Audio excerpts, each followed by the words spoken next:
Fala pessoal, tá começando aqui mais um BarbaCast da UB Editora. Sim, o seu podcast para a gente bater um papo descontraído sobre quadrinhos.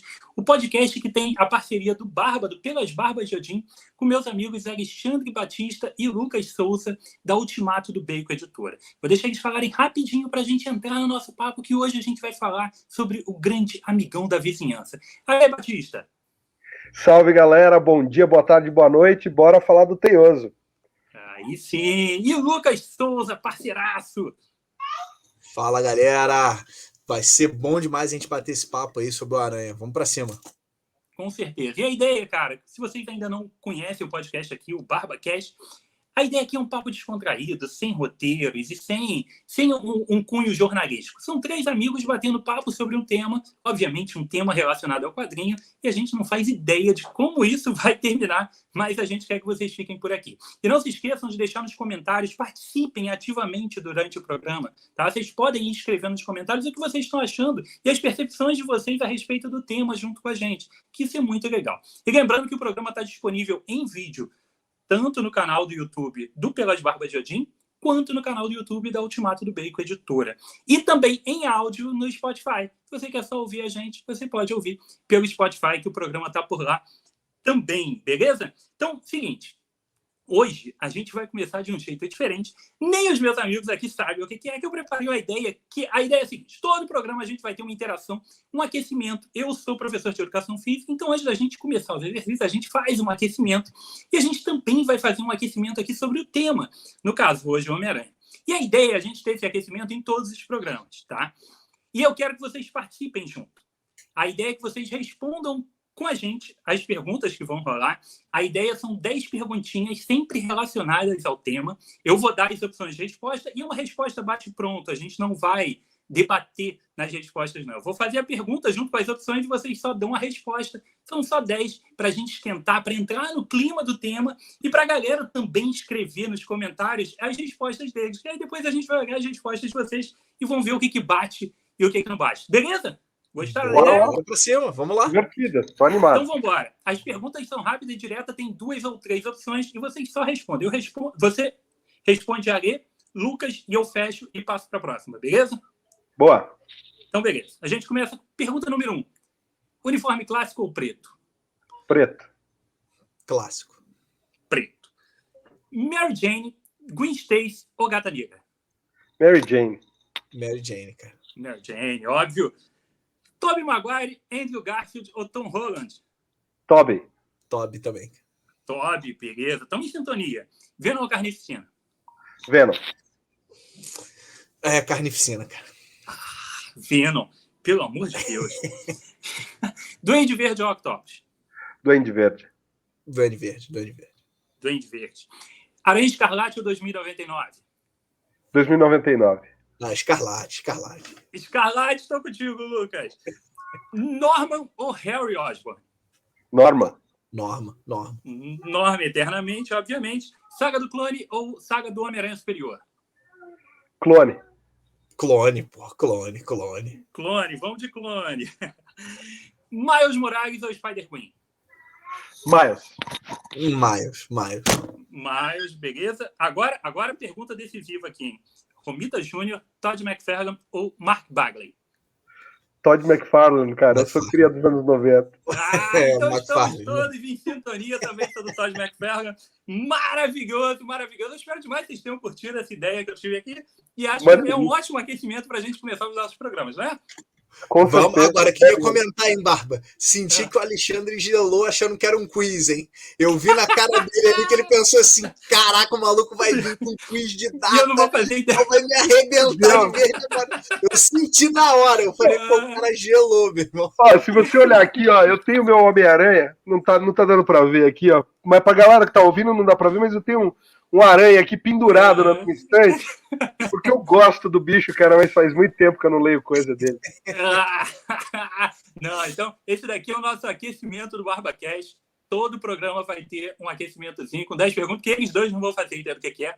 Eu vou preparar sempre perguntas temáticas com o nosso tema em questão, que hoje é o Homem-Aranha. Então, galera, é o seguinte. vamos começar do começo, né? Vamos falar sobre o nosso início com o Homem-Aranha. Acho que todo mundo sabe, né? E qualquer outro podcast começaria com o Homem-Aranha apareceu pela primeira vez em Amazing Fantasy número 15 de 1962, com roteiro de Stan Lee e arte do Steve Ditko, mas não é esse o objetivo do programa, embora a gente dê essa norteada, mas a gente quer saber como é que a gente começou, né?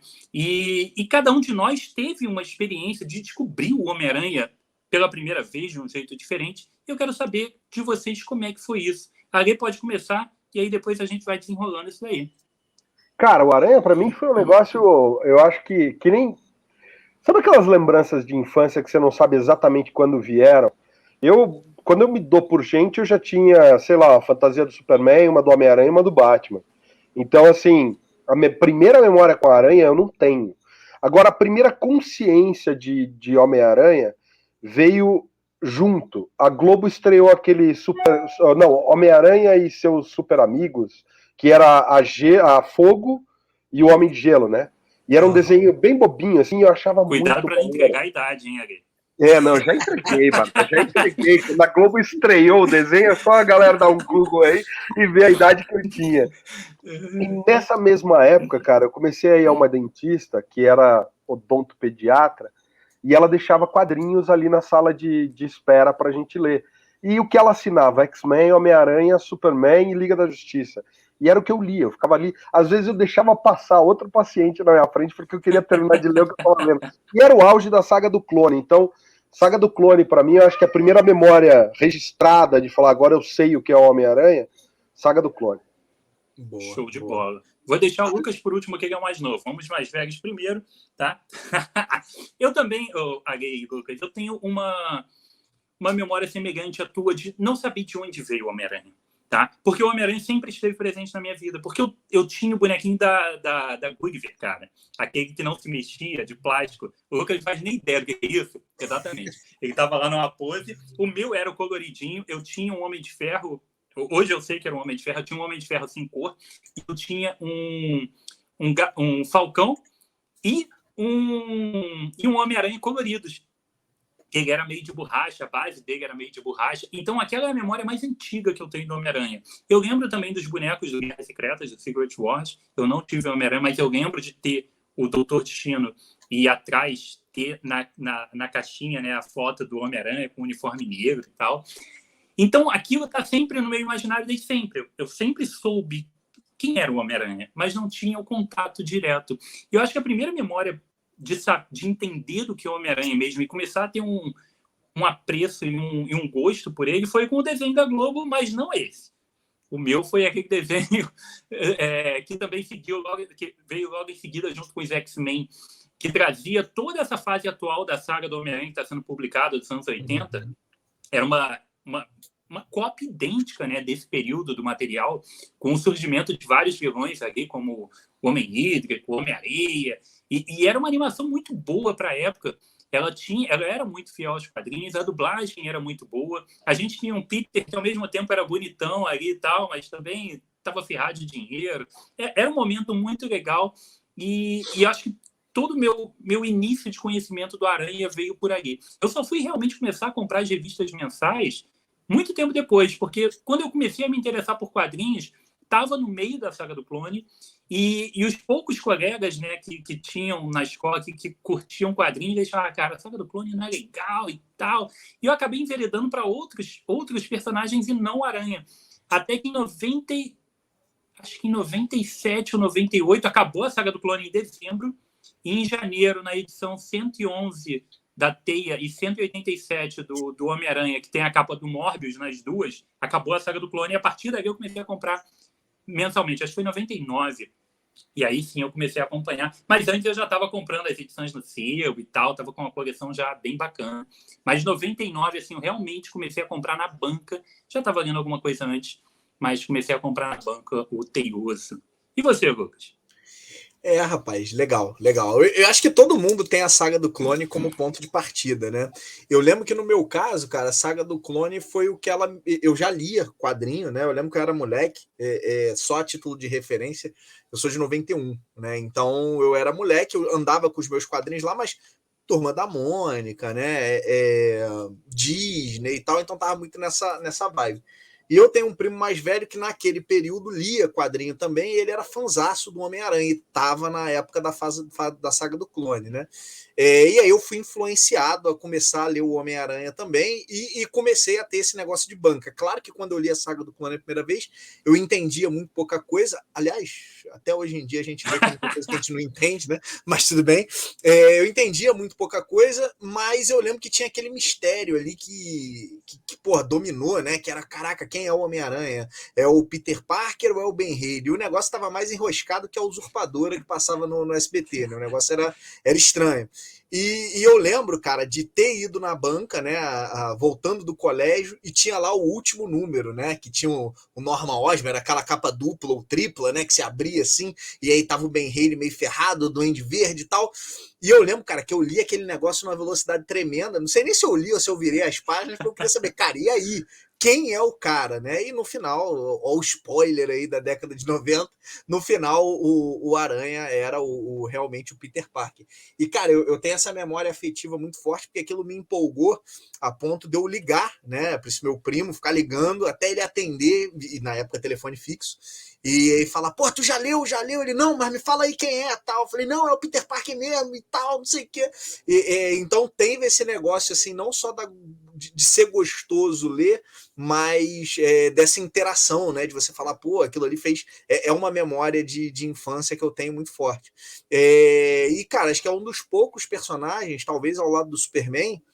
O Aranha eu parei recentemente, a gente vai falar daqui a pouco, mas o Aranha eu tinha tudo desde a época, tenho tudo desde a época da Abril, né? Então, cara, fui atrás, comprei tudo, passei lá pelos Super-Heróis Premium, passei pelas um monte de fases aí que a Panini lançou e segui firme e forte até bem recentemente.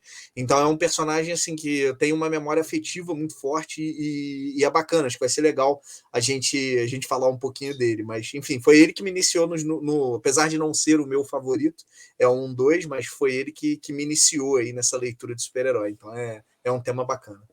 Eu lembro que o Aranha, cara, quando eu tive os primeiros contatos com o quadrinho, foi muito baseado, muito motivado por causa dos jogos de videogame, tá? Aqueles jogos do fliperama de Marvel vs Capcom, né? Na época era X-Men vs Street Fighter, mas antes teve um jogo das gemas do poder, né, do Thanos, que era, acho que era só Marvel Super Heroes no fliperama. Eu fiquei maluco pelo Homem de Ferro na época, que foi um dos grandes starts para eu ir na banca. Mas, enfim, aí a gente começa a ler e começa a pegar também os quadrinhos do Aranha.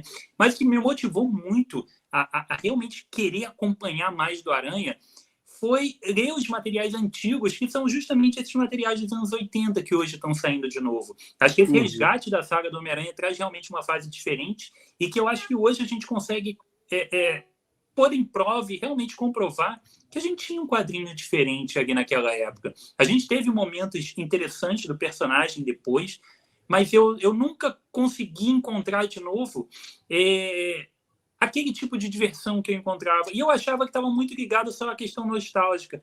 É porque eu era moleque e lia aquilo ali e tal, e era legal e ponto. E se eu ler hoje, não. Mas hoje eu leio as revistas e eu vejo que elas têm uma qualidade, realmente, elas têm uma diversão ali, principalmente pela sorte dos Parker, né? Pelo Peter sempre azarado. E tem uma coisa, Barba, sei lá, pelo menos para mim, eu lembro que foi o Homem-Aranha junto com o Superman que foi o que me começou a me chamar a atenção para querer saber quem era o roteirista, quem era o desenhista. Porque eu notava, cara, que eu achava da hora o Homem-Aranha, mas quando tinha um cara lá desenhando, era mais da hora. E esse cara era o Titio Todinho, né? E eu fui ler Spawn depois por causa do desenho do cara, porque eu achava. Cara, eu pirava naquelas teias que ele fazia, achava do caramba aquelas poses. O Homem-Aranha tá sempre numa pose meio aracnídea, de fato, e eu falava, cara, que desenho maneiro. E fui ler Spawn pra seguir isso e falar, nossa. Aí preferiu voltar pro Homem-Aranha, né? É isso aí, exatamente. Ô, Barba, é legal você falar isso, cara. Eu não sei quem que tá ouvindo a gente aí, ouvindo a gente, que tá fazendo a saga da Marvel, né? Que a Panini lançou desde o começo. O Homem-Aranha, cara, é talvez um dos poucos, e aí sem clubismo, gente, é um dos poucos que as histórias iniciais envelheceram bem, são boas. De fato, você pega para ler as primeiras histórias e fala assim, cara, não é saudosismo, não é curiosidade, né? Não, o negócio é bom, ele envelheceu bem. Claro, a gente está falando de histórias da década de 60, existe uma certa inocência e tal, mas as temáticas, né? Eu vou fazer uma comparação esdrúxula, mas as primeiras histórias do Homem-Aranha me lembram muito Chaves, né? Porra, Lucas, o que tá falando? Tá doidão? Não, no sentido de assim, de ser um negócio meio atemporal.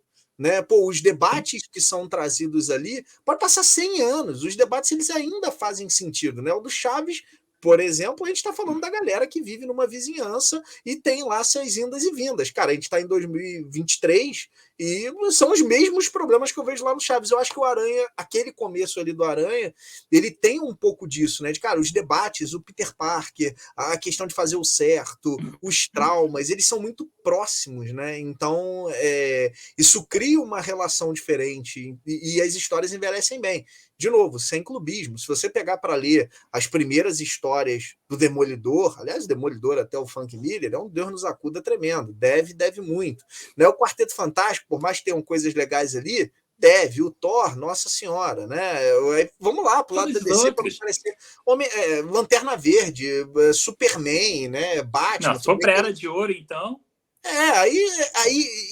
E claro, de novo, eu gosto de ler pela questão histórica, mas esse do Homem-Aranha é uma leitura gostosa de fato, tanto que foi a única biblioteca histórica Marvel, né? Vocês lembram dessa coleção antiga? Foi a única biblioteca histórica que eu comprei todas, né? Eu tentei comprar as do X-Men, os X-Men foram 3, mas, cara, não desceu para mim. Eu falei, putz, curiosidade. Entrou, eu falei, legal, comprei uma aqui, bacana, vai pra estante aí, e valeu, um abraço. Não foi cancelada à toa, X-Men lá nos Estados Unidos, né? Mas o Homem-Aranha, ele tem realmente esse ponto diferencial que as histórias elas funcionam até hoje, mas principalmente por causa do Peter.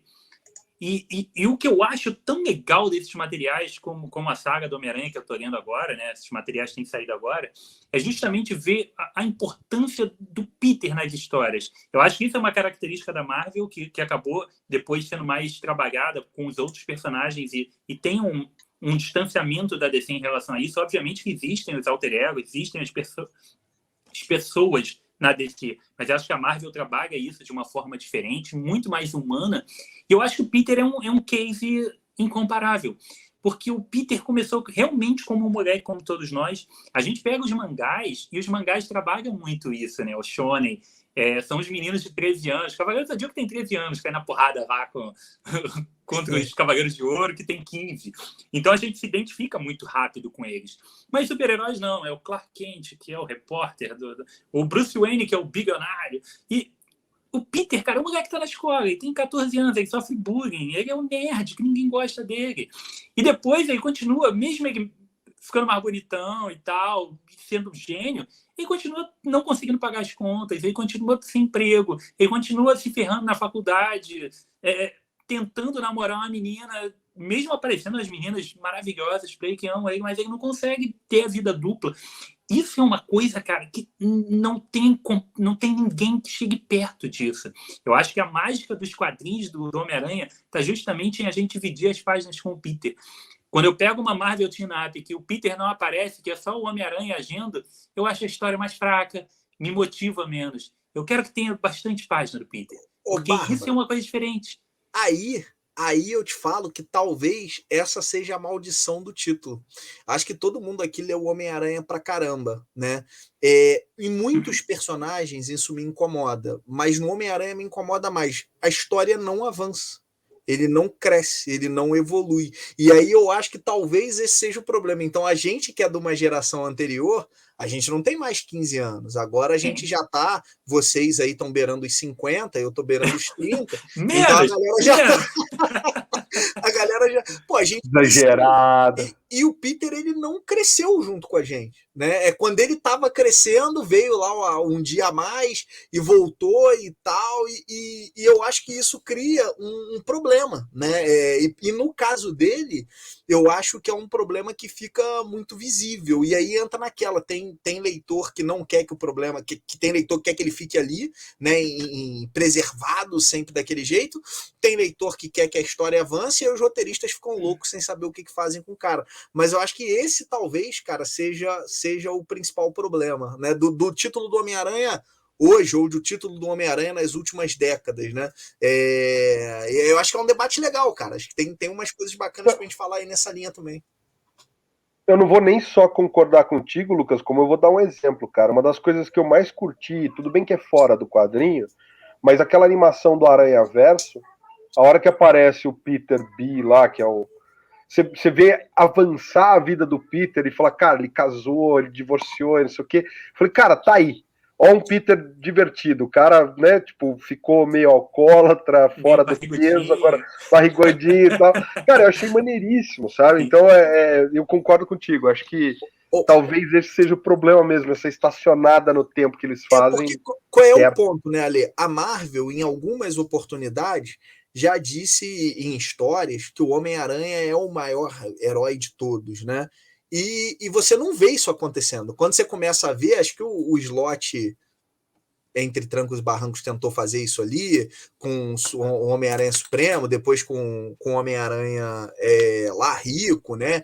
E tal. E aquilo ali era um negócio que eu, pessoalmente, eu queria ver. Tá, tudo bem, eu tenho alguns problemas com a execução do Slott. Verdade seja dita. Mas ele fez alguma coisa diferente.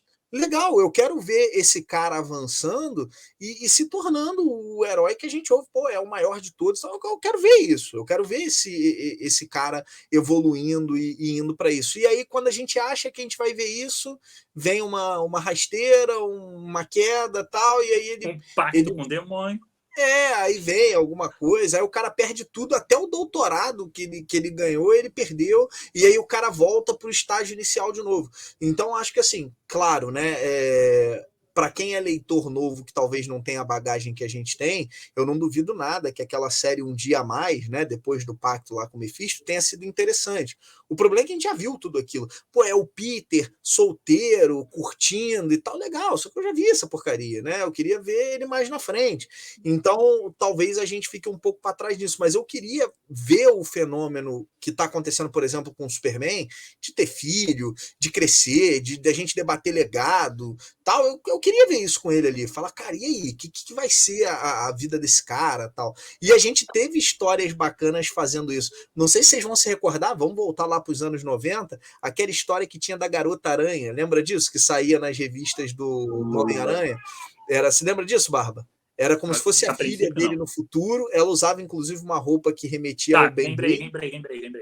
Lembra? Pô, aquilo ali era divertidíssimo. Era o Peter mais velho que não queria que ela fizesse as coisas tal, e ela tava assumindo o manto. Cara, isso é legal. Eu falei, pô, eu queria ver isso com ele. Né? E não só numa história à parte e tal. E não necessariamente... Tipo história de vida, né? E não necessariamente no futuro distópico. Eu queria ver, pô, vamos fazendo isso acontecer, vamos construir isso. Mas e os leitores novos? Tá, depois vem o Marvel Ultimate, depois vem um Mephisto, sei lá, qualquer porcaria, e volta ao normal, mas, pô, vamos avançar um pouco com a história dele. Eu sinto muita falta, cara, e por isso que eu comentei no começo do nosso papo que depois de décadas eu não aguentei mais. Falei, cara, não tá dando, a qualidade não entrega, eu tô com a sensação de que eu já vi tudo isso, e aí falando mais bem feito, já vi tudo isso de uma maneira até mais interessante, e para mim começou a soar bobo, e eu falei, cara, infelizmente é uma pena, mas não tá dando mais. Então eu sei que a galera critica muito o Slott, e o Slott tem passagens pavorosas, né? Conspiração do clone tá aí. Mas pelo menos ele tava tentando fazer a história andar. A gente olhava e falava, tá, cara, eu tenho problemas com a sua execução, mas eu tô contigo porque pelo menos você tá levando a parada para frente, né? Então, sei lá, queria ouvir um pouco aí de... O que vocês acham, cara? Esse é o problema, não é? O que acontece? A gente tem o personagem preso nessa bolha, né? Só que a Marvel, ela não faz isso nem de maneira assim... ele tá nessa bolha mesmo, como a Bonelli faz com o Tex, por exemplo. Todas as histórias dele se passam aqui, elas começam, terminam, e ponto final, e acabou, e vai ser isso e pronto. Não, ela quer dar o senso de continuidade, mas ela também não continua. E ela fica realmente presa nesse suposto bom momento do personagem e não aproveita a oportunidade de crescer. A gente achou que era impossível para o Batman ter um filho. Porra, e a gente tem aí um moleque, cara. Pode acrescentar pouca... Até um casamento rolou. Isso vai repercutir para frente e tal? Não, mas eles tentaram. Porra, a gente teve o casamento do Peter com a Mary Jane lá no Homem-Aranha número 100, cara, da Editora Abril. Porra, meu irmão, dava para ter tirado muita coisa dali. A Tia May já deu tudo que tinha que dar. Me desculpe os saudosistas aí da Tia May, tá? Já deu, cara. Precisa Dr. desse Octopus novo... que o diga, né? Ela já deu tudo que tinha que dar. Dr. Octopus lembra. Com certeza. O pessoal fica achando que ela é a... Eu esqueci o nome da atriz que faz a Tia May do Tom Holland. E não é, cara. Ela é do Tobey Maguire. Então, já foi, cara. Já foi. Eu acho que realmente a gente precisa desse novo passo. Mesmo que fosse aproveitando o Aranhaverso, cara. O Aranhaverso tem aparecido com mais constância nos quadrinhos, e de vez em quando os quadrinhos são bem legais de Aranhaverso. Teve um período ali que foi muito bom. Veio de uma ideia bem tosca lá do Morlun e tudo mais, mas acabou que isso virou algo. Faz um universo com que o Aranha foi pra frente, como era na animação, cara, que é legal pra cacete. Dá pra fazer. Não dá, é pra gente comprar o quadrinho. Eu desisti do Homem-Aranha 2 vezes recentemente. Uma quando entrou na nova fase, eu comprei a revista, e ele tava morando com o Boomerang, enfim, tava morando com um vilão. Eu tava falando, cara, mas que bosta isso. Sem contar nas artes, né? Eu acho, cara, o Homem-Aranha, o carro-chefe da Marvel, um dos maiores quadrinhos que tem de super-herói, você não pode ter um desenhista qualquer desenhando. Não estou diminuindo a qualidade do cara, não, tá? Mas eu acho que você tem que estar com os melhores fazendo ali. É papo de... Porra, o que a DC fez com o Ivan Reis, com os caras foda. Você tem que ter alguém foda na frente do Homem-Aranha. Não pode ter qualquer um. Então, aí aquilo ali me desanimou, eu larguei. Aí agora, fim do ano passado, veio uma nova revista número 1. E aí o idiota aqui, Barba, sempre vai lá comprar para ver qual é, né? Vamos ver se eu vou engrenar nesse título.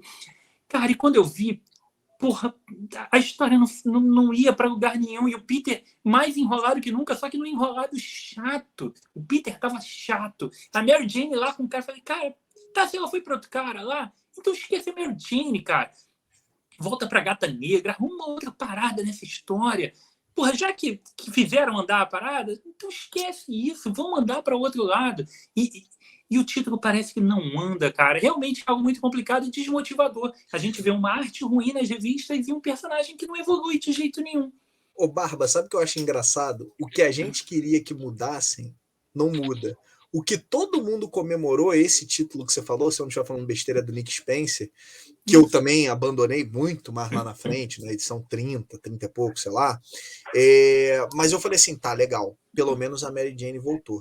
Porra, pra mim é igual você separar, sei lá, Lois Lane e Clark Kent. Tem coisa que você não faz, irmão. Não tem isso. Como, cara? Mexe no resto, mas não mexe nisso, não. E aí eu falei, pô, ela voltou, agora vai ser legal tal. E aí você tá lendo o título moroso, burocrático, né? Enfadonho em alguns momentos, mas eu falei, beleza, tá, a Mary Jane tá ali. E aí, de repente, eu tomei um spoiler. Eles vão separar de novo e tal. Eu falei, porra, quer saber? Eu falei, cara, obrigado, valeu aí, um abraço, fechei, falei, e parei por aqui. Porque eu falo, pô, cara, o cara continua morando, dividindo aluguel, porque uma coisa é o seguinte, Barba, o cara novo tá enrolado, não sabe cuidar das com 20 anos finanças. em Nova York. É bonitinho, legal, não sei o quê. Ele tá aprendendo. Um marmanjo de 50 anos, aí você já fala assim, irmão, se tem algum problema aí violento de não tá, né? De caráter. Parece uma declaração de que o título não é pra gente, né? Você fala assim, cara, eu já vi essa treta, eu já vi esse casal fazer e desfazer, casar, separar, pô. É cansativo você voltar no mesmo tipo de dilema do cara e falar qual é a nova dificuldade. Pagar aluguel de novo, tentar conquistar a Mary Jane de novo. Porra, aquele papo que tinha antigamente, de que existe o ciclo de 8 anos do leitor, né? O leitor começa com X idade, larga o quadrinho com tantos anos e tudo mais. Cara, esse papo morreu, cara. Esse quadrinho, já não existe mais. Esse quadrinho é para moleques de 13, 14 anos, que esses moleques não estão lendo o quadrinho. Quem tá lendo somos nós, marmanjos, que tem 35 para cima, cara. É por aí. E o Lucas, que é um pouquinho mais novo. Mas a galera não tá lendo, cara. Quem tá lendo é a gente. Entrega algo novo. E o mais desesperador é o seguinte, cara. Homem-Aranha, ele fez algumas coisas no quadrinho em quesito de evolução do personagem, construção da base do personagem, das camadas. Ele fez coisas completamente absurdas. Eles mataram a Gwen Stacy, cara. Isso é uma porrada, cara, que não tem muitos paralelos no quadrinho, cara. Sim. Tu nos anos 70, tu matar a Gwen Stacy. Porra, isso é uma porrada absurda, cara. Eles mataram o Capitão Stacy, eles mataram a Defalco. Porra, eles fizeram várias coisas muito boas. Eles mataram o Norman, cara. Eles fizeram algumas coisas fantásticas no quadrinho. Que são, assim, sem precedentes. E hoje eles não conseguem simplesmente manter um casal unido, cara. Eles não conseguem fazer nada. Evoluir um pouco a história, né? Cara, é muito difícil. E é o que eu falei. O paralelo a isso, Baroque, que eu acho que foi um golaço do DC. Eu adoro aquele Superboy dos anos 90 por causa da morte do Superman, Sim. que é o Conner Kent, né? Mas o golaço que eles fizeram foi deixar ele de escanteio um tempo para evoluir o Jonathan de criança e depois... Tudo bem, teve aquele salto temporal e o moleque ficou mais adulto, mas para mim é um golaço justamente nesse sentido que o Lucas falou, de você ver uma evolução pro Clark, pra Lois como pais, como, sabe, tão mais velhos, o Superman pode ser uma figura mais experiente, não tem problema ele assumir o final do ciclo da jornada do herói e falar ele é o herói realizado, enquanto o filho dele agora tá na jornada do herói e a gente não sabe como é que vai terminar. Então, sim, que seja um ciclo maior, cara, de 15, 20 anos, de novo na DC. A DC levou, cara, 20 anos para trazer o Barry Allen de volta. O Wally West levou 20 anos. Sim. De Crise nas Infinitas Terras até um pouquinho antes do Renascimento, 20 e tantos anos para o Barry voltar de fato. Então, eu acho que a Marvel podia dar esse salto de confiança com o Homem-Aranha, cara, que é o carro-chefe da editora. Olha, eles têm agora o substituto perfeito. Eu não gostei, tá? Eu, pessoalmente, não gostei do Miles vir para o universo regular. Eu acho que perde um pouco do... Porque o legal do Miles, para mim, óbvio, tem muitas nuances ali. Era o mundo sem Homem-Aranha.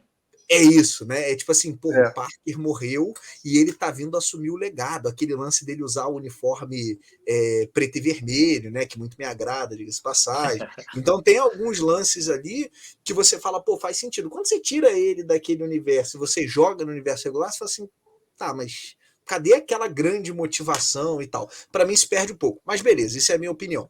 A partir do momento que isso já foi feito, cara, faz o seguinte, peraí, a gente tem um moleque, que é moleque de verdade, vamos deixar ele passar os problemas de moleque e vamos colocar o Peter num outro patamar, né? Não quer dizer, o que o Ale falou, não é patamar no sentido de outro estágio dessa jornada. Cara, para mim faz muito sentido. Vamos fazer o Peter mentor?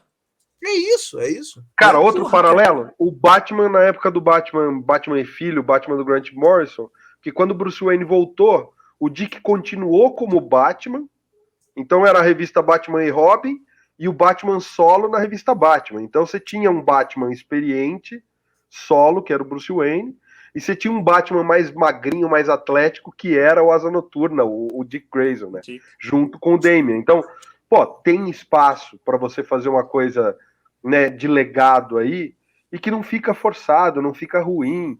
Você não precisa relegar o Peter a um banco de reservas, ele não precisa morrer nem se aposentar para ele ser um Homem-Aranha mentor de um Homem-Aranha mais jovem que seria o Miles, né? Não, e por favor, e faça a coisa bem feita. Não me venha, igual fazem com o Wolverine às vezes, não, que você tá lendo um título, ele é o maior assassino sanguinário na Marvel. No outro, ele é diretor de escola. Então não ferra. Ou faz o negócio direitinho com alguma constância, porque aí senão ninguém aguenta, entendeu? Guarda o teu ódio do Wolverine pro programa especial do Wolverine. Calma.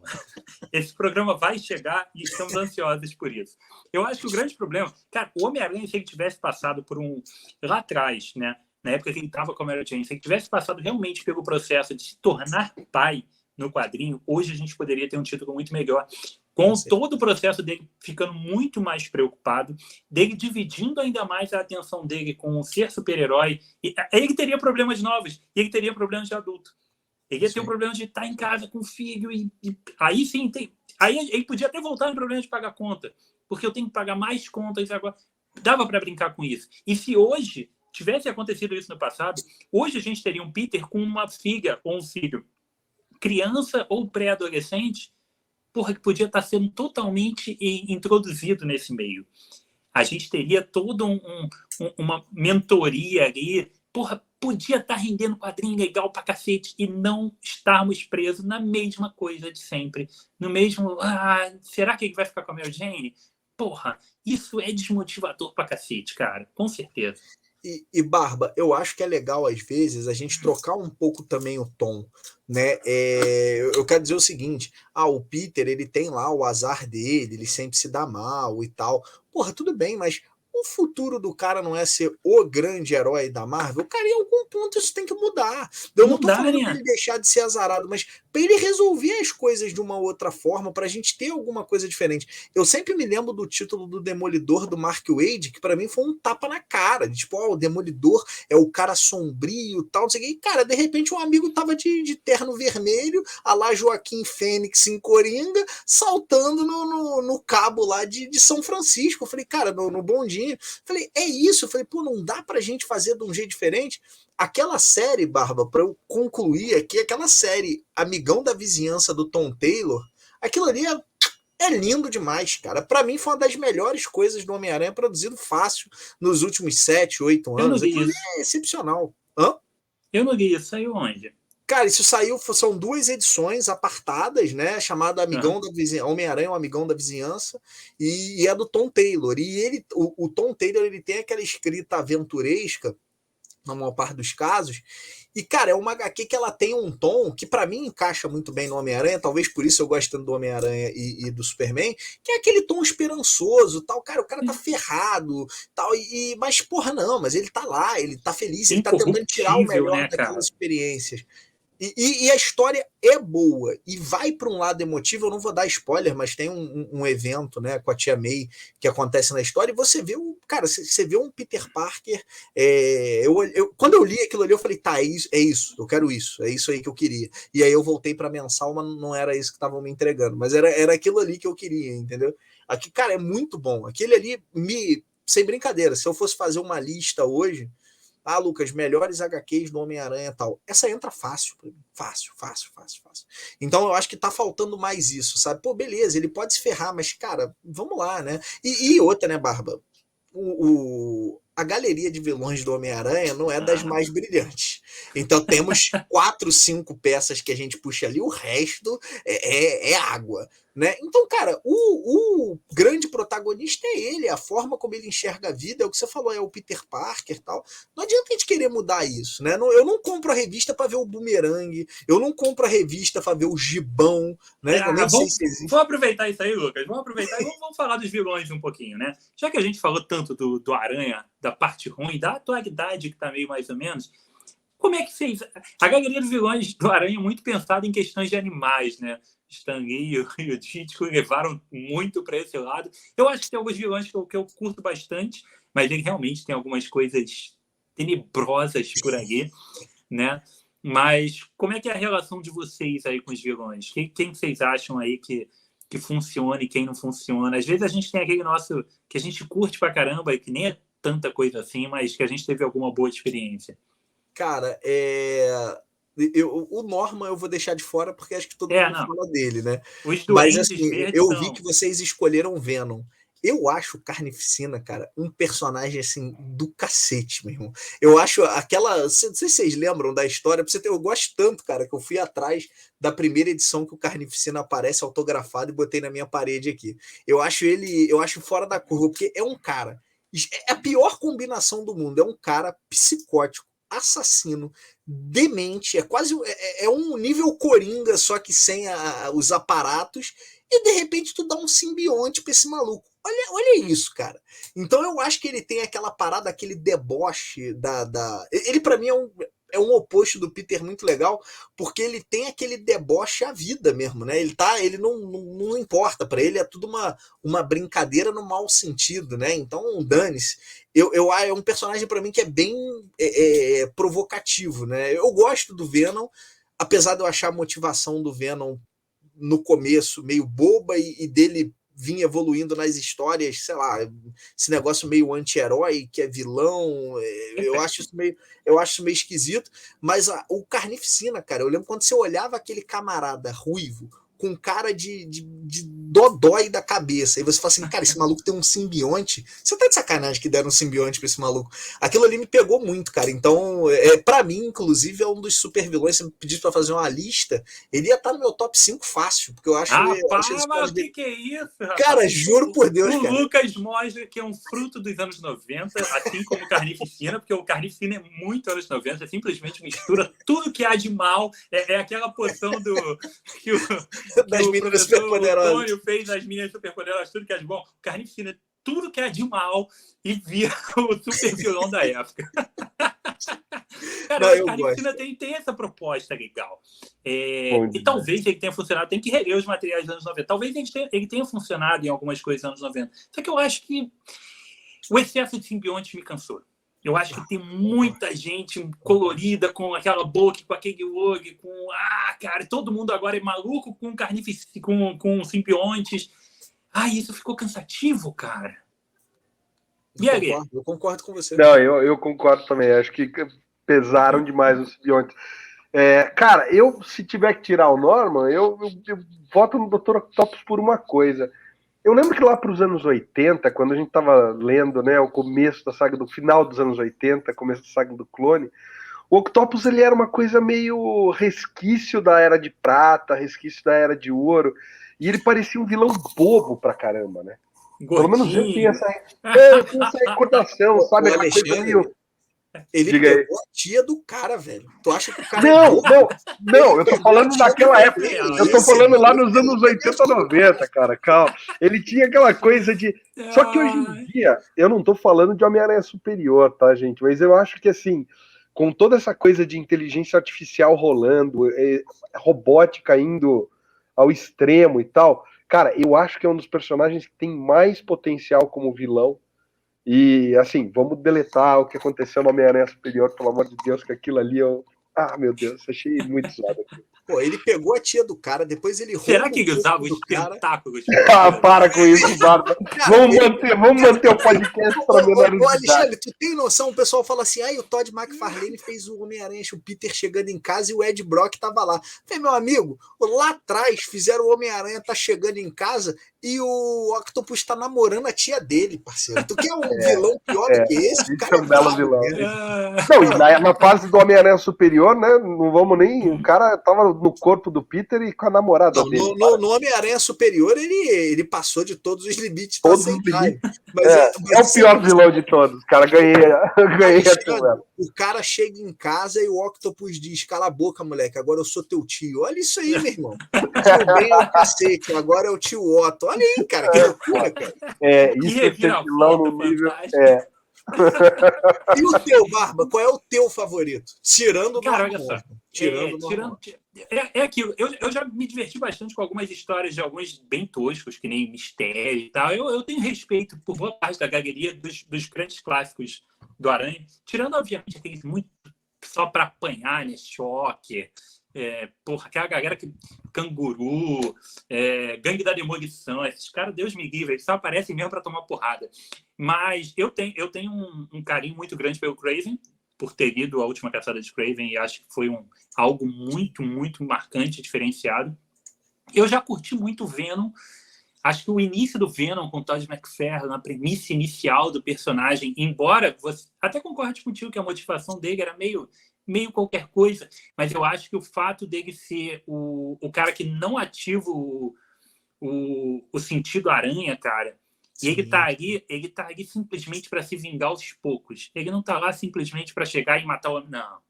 Eu vou fazer você sofrer, eu sou muito mais forte que você e você vai se fuder na minha mão. Você não vai saber de onde veio. Eu achava aquela parte assustadora. Depois eles destruíram o Venom, o que acontece com o Venom hoje. Nossa, Deus me livre. Mas eu curtia muito também os duendes, sem ser os dois duendes verdes, que são maravilhosos, né? Mas eu curti os duendes, Duende Macabro, eu achei que teve uma fase muito legal, acho que teve tanto que a Panini relançou até agora toda a origem do Duende Macabro em capa dura. E esse material vai acabar saindo na saga do Homem-Aranha também. A primeira aparição do Roderick, que é o personagem que é o Duende Macabro, está na saga do Homem-Aranha número 1. Ali a gente tinha um personagem que realmente podia trazer alguma coisa diferente. Eu acho que um dos últimos grandes mistérios dos quadrinhos foi quem é o Doente Macabro, né? Eu lembro até hoje da capa da editora Abril, que tinha lá, finalmente, a identidade revelada. Eles revelaram depois, não, mas não era aqui. Ele tinha contratado alguém e era só um bandido. Não foi esse cara. E aí aquilo foi se enrolando por meses, parecia novela da Globo, né? Quem matou o Odete Roitman, né? Quem matou o Odete Roitman, ou a próxima vítima, né? Aquele mistério, vai ficar para a próxima edição. E aí tinha na capa com uma interrogação na cara, quase. Acho que criou-se um clima que ficou muito legal. Não por ele ser tão fodão assim, mas por ter esse clima legal do mistério, da gente tentar descobrir quem era. Acho que foi um vilão que teve muito potencial ali também. Mas Carnificina, realmente, eu não compro mais nada do Carnificina, não. Ô, Barba, isso que tu falou do Venom, pra mim, qual foi o problema? Não foi quando ele surgiu. O problema é que depois ele começou a ter umas atitudes assim, ele tá ajudando ali o Capitão América. Você fala, hã? Aí ele, não, eu sou um cara honrado, eu só não gosto do Homem-Aranha, mas eu sou um cara gente boa pra caramba, mas quando tem um Homem-Aranha eu me descontrolo. Você fala, irmão, qual o esquema? Eu achei ali que, claro, né, eu acho bacana que a motivação dele vem da falta de autoconhecimento, né? O cara que teve uma atitude antiética, mas ele prefere culpar o outro cara ao invés de reconhecer que ele fez cagada. Mas a partir do momento que tu fala assim, quando ele tá lutando com o Homem-Aranha, é um Deus nos acuda tremendo, vale até bater em mulher. Mas quando ele tá sem o Homem-Aranha, aí o cara veste a armadura da honra. Isso é que pra mim ficou estranho. E eu vou falar um negócio, já que você não gostou que eu falei do Carnificina, eu vou te falar pra mim, o melhor usuário do Venom foi o Flash Thompson, cara. Eu gostava daquela frase do Flash Thompson eu gostava daquilo ali, cara. Que era um negócio meio G.I. Joe, só que usando a roupa do Venom, né? Era uma parada meio soldado. Cara, eu só gostava da arte do argentino Ariel Olivetti, que fazia uma arte espetacular pintada nessa época aí. Fora isso... Mas depois ficou demais. O Venom nessa fase aí, ajudando o Capitão América, não sei o que, parece aquele personagem do Brooklyn 99, o Doug Jude lá, o bandido do Pontiac.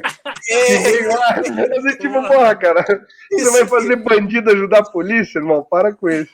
Cara, então, é muito papo de louco, cara. Eu achei que, sei lá, e assim... É um personagem, eu sei que ele tem revista, muita gente gosta do que o Donny Cates fez com ele, mas eu acho que era para ser uma parada um pouco mais simples, e é o que o Barba falou, ter um simbionte, agora você vai no mercado, você compra um simbionte lá para você, né? Então, sei lá, perdeu aquele ar ameaçador da boca, e aí depois ele tinha um visual foda, né, cara? Ele foi um dos visuais mais legais que tinha. O Todd fez um grande visual, só que eu acho que depois ele foi até aperfeiçoado. Eu acho o visual dele na mão do Mark... Ué, eu caí? Paguei, caiu. Voltou. A gente teve uma leve queda aqui, tá? Mas tá tudo bem. Foi rápido. Eu amo o visual do Mark Bagley dos anos 90, nos quadrinhos da Aranha, cara. Tanto do Aranha, eu curto muito as poses dele. Ele tem aquele aranha magrinho e tudo mais, mas o Venom dele, eu acho o Venom definitivo para mim. Era um Venom alto, esguio, mais musculoso, a boca com aqueles dentes absurdos e aquele olho gigantesco. E isso tudo se perdeu demais. Cara, eu vi uma capa da revista do Venom que saiu essa semana nos Estados Unidos. Eu acompanho as capas que vão saindo lá fora. E tá um negócio tenebroso, cara. A roupa. E tá com 4 braços assim. Então, tá um negócio... que nojo, cara. Que nojo. Coisa horrorosa. Ficou... Eu acho que é assim, né, Barba? Vilão, minha humilde opinião, né? Vilão não é para ter revista, cara. Eu não acho que deveria, sabe? Porque você humaniza demais. O Venom, eu li o último que eu li do Venom foi o Venom do Donny Cates. Ele é um herói, ponto. Sem tirar nem pôr. Ele podia estar nos Vingadores tranquilamente. Mas ele erra, Lucas. Tem as histórias do passado dele. Tá bom, mas o cara é um herói. A jornada do herói é isso. E 2, tem uma hora que você não tem pra onde ir mais. Você fala, cara, o que você tem para contar todo mês do Venom que 22 páginas são essas, que todo mês tu vai entregar para essa história andar e o personagem continuar sendo um vilão? Não dá, cara. A conta não fecha, entendeu? Então eu acho que isso atrapalha. Talvez a popularidade tenha sido o vilão do Venom, né? Ele ficou popular demais e aí, enfim, aí humanizaram ele demais. Por isso que eu até prefiro o Carnificina. O Carnificina não tem essa humanização. Não tem como ter humanidade no Carnificina. Não tem nenhuma. Aquele maluco é um animal. Ele não tem. É isso. Cara, processo similar que aconteceu com a Arlequina na DC, né? Com certeza. Ficou muito popular e a galera começou a querer botar ela Perfeito. de heroína. E Agora, aí se perdem completamente. queria fazer uma pergunta para vocês. O Aranha Diga. teve um monte de coadjuvantes aí no meio do caminho, tal, né? Ou de personagens ali que orbitavam ao redor dele e tal. Quem é o coadjuvante favorito de vocês? Cara, eu não li tanto Aranha assim pra falar, pra poder opinar, cara. Confesso. Coadjuvante do Aranha. Responde primeiro, Baba, porque eu tenho que pensar. Isso aí eu realmente tenho que pensar, cara. Cara, eu gosto muito da interação dele com a Felicia Hart, com a Gata Negra. Eu acho que ali a gente tem uma química absurda que se eles quisessem voltar hoje com isso, com peso, poderia ser. Porque ela era muito similar à Mulher Gato, né? Aquela coisa da vilã, que não é tão vilã assim, e que seduz ali o herói, mas eles funcionavam muito bem. E diferente do Batman, que sempre mantinha aquela distância da Mulher Gato, né? O Homem-Aranha não, cara. O Homem-Aranha se entregava ao amor, levantava a máscara e mandava a bitoca, entendeu? E o legal, cara, é que a Gata Negra ela gostava do Homem-Aranha. Ela também não estava preocupada em descobrir quem era o cara por trás da máscara. Porque ela amava o Homem-Aranha. Ela queria aquela emoção de, porra, tô pegando o Homem-Aranha, cara. Foda-se quem esse mané por baixo. Dinheiro eu consigo ali roubando alguma coisa. Eles tinham uma selvageria ali que era divertido. E isso foi muito bem explorado na época. Foi. E aí a gente teve, né, justamente essa transição para ele. Não dá para ficar com a Felícia, porque eu vou ficar com a Mary. E, porra, e o resto é história. A gente tem esse quadrinho que está saindo atualmente. Cara, tem um coadjuvante do Aranha para mim que para mim é um dos mais marcantes, e toda vez que ele aparece nas histórias, aparece, né, tendo destaque, realmente falando, tal, eu vibro muito, que é o JJ, né? Eu gosto muito do JJ, cara. Eu acho ele excepcional e claro, tá? Eu preciso falar isso. Eu acho que tem uma inconsistência muito grande ali no universo Marvel com temos preconceitos com mutantes, gostamos de heróis. Ah, mas você é o Homem-Aranha, você não. Eu acho que tem um negócio esquisito que rola ali quando eu olho todo. Mas deixando isso de lado, aquele negócio do cara ser perseguido pelo maluco do jornal e ele tem um jeito, né? Como é que é a palavra? Não é cartunesco, cara, sei lá, são uns trejeitos. Caricato. Ele tem aquele jeitão caricato do charuto, do cara que bate na mesa, do editor malvadão e tal. E você vê que ele, entre aspas, é o antagonista do Homem-Aranha, mas ele não é um vilão. Né? Então eu acho que tem uma. Embora ele tá tenha numa sido, área né? cinza ali muito interessante, né, cara? Embora já tenha sido vilão também, porque ele criou o Esmaga-Aranha, criou o Escorpião, entre outros. Sim. E, Lucas, vou te falar um negócio. Talvez o JJ seja uma das melhores adaptações para o cinema de todos os tempos. Que o que aquele maluco fez, eu esqueci o nome do ator agora, o que aquele maluco fez foi transpor literalmente o que está no quadrinho. Você olha e fala, porra, isso é o JJ que eu vejo nos quadrinhos. É perfeito, ele é perfeito mesmo. Aquilo é absurdo. E o JJ quase não é um coadjuvante, né, cara? É quase um catalisador da história funcionar em determinada época. Porque ele tanto que eu não consegui nem pensar nele como coadjuvante, né, cara? Não, ele era um personagem. Depois que o Lucas falou, também, fácil. Diretamente ligado às histórias. Porque o Peter tava chegando no jornal e tal, e o cara vai tirar as fotos de não sei o quê, operar filha da puta. Então era um negócio de louco, cara.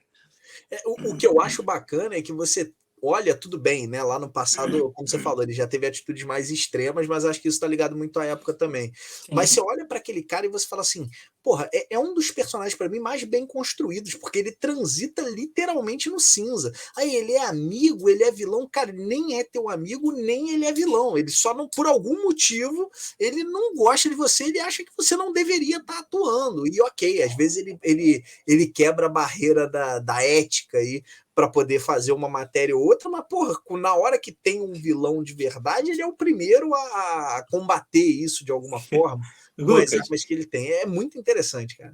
Ele não é vilão, ele não é herói, ele é o chefe, cara. Esse é o ponto, ele é o chefe, cara. Ele é o chefe. Muito bom. Ele muito acabou bom. ali, cara. Ele é sensacional. JJ ainda bem que ele tá até hoje nos quadrinhos, embora eu acho que agora ele é amiguinho do Peter. Também teve. A tia May também tá muito saitinha nos quadrinhos, né? Porque foi ficar cara, como é que eles conseguiram tirado, sei lá, de que buraco do inferno, lá o pai de JJ. Cara, 150 anos, né? A tia May já tem 120, o pai do JJ tem uns 150. Mas tá lá, tá ótimo. Aí eu parei de ler o quadrinho, não dá pra levar a sério. Não dá. Não dá, não dá. Não, cara, se a gente for. Eu evito, eu sei que a galera curte cronologia e tal, mas toda vez que alguém vem falar de cronologia, eu falei, meu amigo, encaixa pra mim numa linha temporal o Dr. Octopus ter saído com a tia May, depois o Dr. Octopus ele morre, aí ele renasce, aí ele volta, toma o corpo do Peter, aí ele namora uma menina, acho que era até uma anã, né? Uma moça com nanismo lá, que é mais jovem, que deve estar beirando, sei lá, os 30, talvez, 40. No máximo, né? No máximo. E aí ele namora. Cara, bota isso numa linha temporal assim. Ele fez alguma coisa aí que não tá batendo, eu não sei quando, mas tem alguma coisa que ele fez que não tá batendo. Então tu começa a olhar, tu fala assim, não dá, gente, tem que pegar a história e ler, e eu quero que seja boa. Acho que esse é o ponto, né? Aí você fez um comentário muito legal, Barba, da Bonelli, né, do lance do Tex, de pô, tá naquela bolha temporal e tal, mas eu acho que a Bonelli, e tem história do Tex ruim, ponto, né? Eu acho que às vezes o pessoal vem com aquela de, ai, tudo da Bonelli é bom. Calma, né? Não é bem por aí. É uma editora muito boa, mas como qualquer outra tem seus erros e acertos. Mas você tem um Tex ali que ele é editorialmente preparado para entregar boas histórias. Você tem projetos para entregar boas histórias. Você tem o Tex Graphic Novel, você tem projetos ali, né? O Tex Gigante, o Texone. Você tem projetos ali que você fala assim, cara, isso foi montado para poder entregar uma história maneira. O Homem-Aranha, você pega um roteirista que, porra, aí vamos olhar o lado dos caras também, porque eu acho que é importante falar isso. O cara tem que lidar com 300 mil coisas que estão acontecendo na Marvel ao mesmo tempo. Irmão, dá teu jeito, essa parada tem que estar na história aí. Então o cara não tá desconexo, que para mim é uma grande vantagem que quem escreve Tex tem. Segundo, o cara tem um limite, né? Ele não pode pirar na batatinha, então ele tem um limite ali do que ele pode fazer ou não, né? E terceiro, ele tem que respeitar toda uma carga que o personagem tem para trás. Pô, aí eu sei, a gente reclama e com razão, né? Olha a situação do camarada que tá escrevendo a parada também. Você fala, pô, cara, é algo ingrato. É ingrato, não é uma situação fácil. Por isso que assim, eu reclamo, mas eu dou muito valor pro trabalho do Slott, que deu uma pirada na batatinha, né? E acho que a gente tem que dar, mas é complexo, cara. Eu acho que é difícil. Né? Mas aí a gente vai voltar pro papo do cara ter que ousar e falar, vamos dar um outro passo, vamos fazer alguma coisa diferente das mesmices que não funcionam, né? Vamos parar de falar de quadrinho ruim, de personagem ruim, que a gente já falou pra cacete. Agueto, vai falar algum coadjuvante ou a gente pode seguir? Não, cara, eu vou concordar com o Lucas no Jameson, cara, porque é isso. Eu não tinha me ligado que o Jameson entrava na qualidade de coadjuvante, mas cara, é o melhor que tem. Vamos falar de quadrinho bom, né? O que tem de bom do Homem-Aranha? Não especificamente uma minissérie, nada disso. Mas o que vocês acham que é bom do Homem-Aranha? Vocês acham que realmente a saga do clone é legal? Ou os materiais de antes funcionavam mais? Ou teve material nos anos 2000 que funcionou? O que a gente filtra e bota na peneira e fala, pô, isso aqui é bom, cara? É o que eu falei. Ale, puxa aí, Ale. Vai lá, Ale. O que tu gosta do Homem-Aranha? Cara, eu já falei, eu tenho essa parte sentimental com a saga do clone. Eu sei que aquilo ali é ruim, mas eu acho maneiro, ruim. Sabe? É novela. É novela, mas você sabe que eu acho que assim, por um garoto de 13... literalmente. Mas eu acho que para um garoto de 13, 14 anos funcionou muito bem, sabe?